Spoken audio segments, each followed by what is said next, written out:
El Instituto de Estadísticas dio a conocer el cierre 2023 para los ingresos de hogares. Y para analizar el contexto y los datos de esto, recibimos con mucho gusto a Luis Custodio. ¿Cómo les va? ¿Cómo están ustedes? Buenas noches. Sí, los ingresos de los hogares que surgen de la encuesta de hogares que realiza el Instituto Nacional de Estadística, en términos reales, o sea, descontado de la inflación, cerraron con datos positivos el año 2023.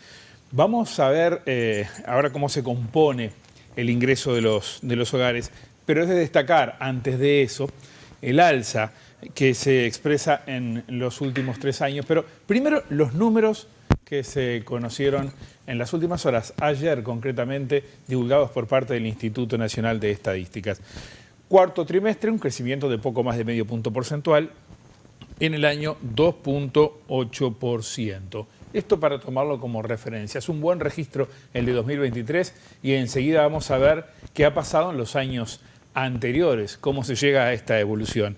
Pero, ¿cómo se define el ingreso de los hogares? Bueno, como decíamos, surge de la encuesta continua de hogares, la misma de la que se obtienen los datos del mercado de trabajo, claro. De ellos hablábamos la semana pasada.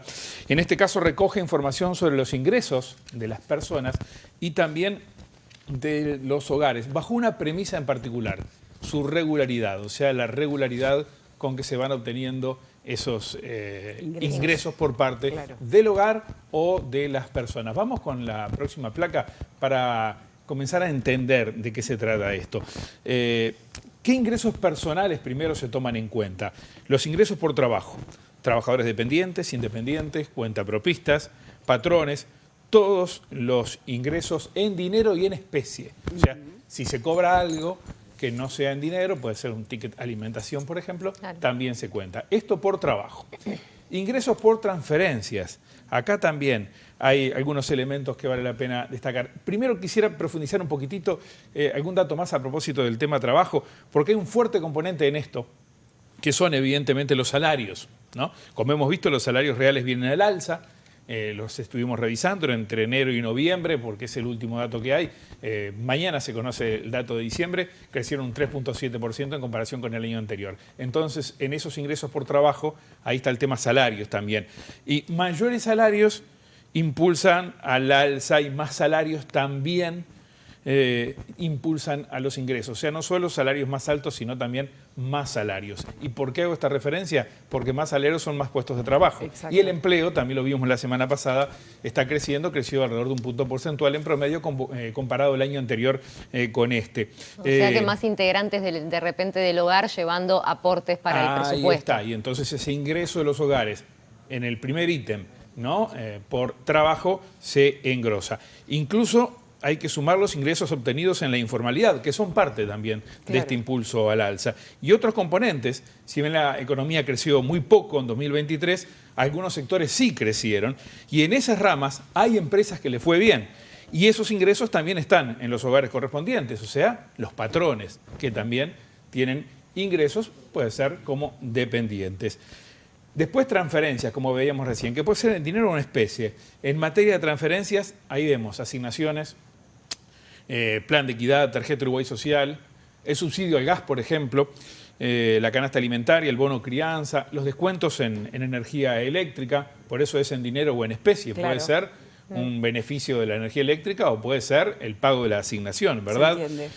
También hubo refuerzo en algunos rubros durante este año por parte del Ministerio de Desarrollo Social y otros organismos y por lo tanto eso también presiona hacia arriba. Y hay otros ingresos personales como los vemos allí, se incluye específicamente ingresos tipo la devolución de FONASA que muchos uruguayos cobran en septiembre-octubre de cada año cuando cierra el ejercicio del año anterior. En ese caso se considera un ingreso, aunque sea una devolución. Pero tiene una regularidad, sí, se considera que es un ingreso que se suma a lo que esa familia o ese hogar, esa persona en realidad recibe claro. Tiene una regularidad año a año y por lo tanto también se toma en cuenta. ¿El caso de las rentas dónde iría en esta gráfica? Está. Ahora vamos a ver los hogares y ahí sí veremos esos contenidos. La placa siguiente, por favor, y vamos a ver lo que nos plantea Cecilia.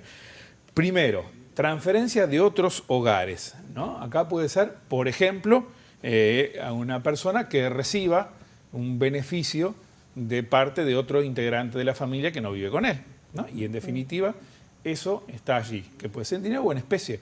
Puede ser un acuerdo, por ejemplo, de una pareja que se separó y hay un aporte a ese hogar de distintas formas. La pensión alimenticia, por ejemplo. Después tenemos rentas o propiedad de activos. Ahí está el punto que vos decías, que pueden ser físicos o financieros. Ahí podemos tener alquileres que se cobran de otras propiedades, por ejemplo, entre muchas otras cosas. Después puede haber inversiones financieras, dividendos, utilidades de empresas, por ejemplo. Todos estos negocios en que la persona no trabaja, porque si no, pasaríamos a los primeros ítems que vimos antes, ¿verdad? Y después hay un rubro otros, que es el de, por ejemplo, una indemnización por despido, que también se toma como un beneficio al hogar. Bien. Ahora que sabemos qué hay dentro de estos datos y habiendo visto el dato puntual para el último trimestre del año pasado y el cierre 2023, vamos a ver tendencia, una evolución un poco más amplio. En la siguiente gráfica podemos observar eso. Acá lo que vemos es precisamente que hay un crecimiento indudable más allá de algunas subas y bajas que en su tendencia es sostenido. Fíjense ustedes, allí abarca desde el año 2006 hasta 2016, 2017 es sostenido, más allá de la volatilidad lógica, ¿verdad? Estos son datos trimestrales. Cae en el 20 mucho, ¿no? Después empieza a caer 2017, 2018 sobre todo, 2019, en el 20 también, 2019 y 2020, como tú dices, caída más fuerte, pandemia, indudablemente, y luego retoma la tendencia al alza. Esto lo podemos ver de otra forma también. Más allá de ver el dato trimestral, veamos los años, la comparación anual en la siguiente placa, para observar cómo se ha comportado este 2023, que como decíamos al principio, creció 2.8%. Ahí ven, 3 años de crecimiento consecutivo en términos reales. El dato de 2023 está a nivel de 2018, por encima del año 2019, que como antes veíamos en el dato trimestral desagregado, iba en caída, indudablemente. Como en otros indicadores que hemos visto, por ejemplo, salarios y mercado laboral, muy ligados a los ingresos, 2017 sigue siendo un año de muy buenos registros. Generalmente lo hemos tomado como una referencia para cuando abrimos una mirada hacia el pasado reciente. Y otra forma de observar estos datos de los ingresos, ya para ir cerrando este informe, es geográficamente. Generalmente se comporta igual Montevideo y el interior, pero hay momentos en que no, y quizás estamos en uno de esos. Veamos la última placa y ahí lo podemos observar. Es una evolución que, fíjense ustedes, es similar, pero manteniendo una brecha, ¿no? Siempre la misma brecha. La línea azul son los ingresos de los hogares en Montevideo. Fíjense ustedes la brecha que hay con los ingresos de los hogares en el interior, pero se acompañan en el movimiento. Pero el último trimestre recoge un crecimiento importante a nivel de Montevideo, un 6% de los ingresos reales, y es contrarrestado fuertemente por una caída en el interior. Cae 4.5%. Fíjense ustedes al final de la gráfica a la derecha cómo se abren uno y otro, ¿no? La explicación puede estar ligada a algunas consecuencias aún presentes en este último trimestre de lo que fue una sequía muy fuerte para mucha gente en el interior y otro fenómeno coyuntural, pero importante sin dudas, que también ha estado pegando hasta el último trimestre y tiene que ver con las diferencias cambiarias con la República Argentina. Te iba a preguntar, el litoral marca... Ha pegado el turismo en todos aquellos lugares que podían recibir visitantes argentinos, indudablemente, y los han perdido, o los perdieron en buena medida, y el litoral, como tú dices, que indudablemente sintió ese impacto, por lo tanto, ingresos salariales seguramente menguados, por otra parte, empleos que no aparecieron, mucho cuentapropista que no pudo trabajar de la mejor manera, y tampoco las empresas, o sea, los patronos. Por lo tanto, ahí hay un golpe fuerte también en el interior, y por eso esta diferencia, que es coyuntural, seguramente cuando empecemos a ver los datos de 2024, porque eso ha quedado medianamente atrás, más o menos ese diferencial se ha ido acortando, seguramente sigamos viendo ese movimiento a la par del interior y de Montevideo en cuanto a los ingresos de los hogares, pero siempre con una brecha amplia que nunca ha podido corregirse.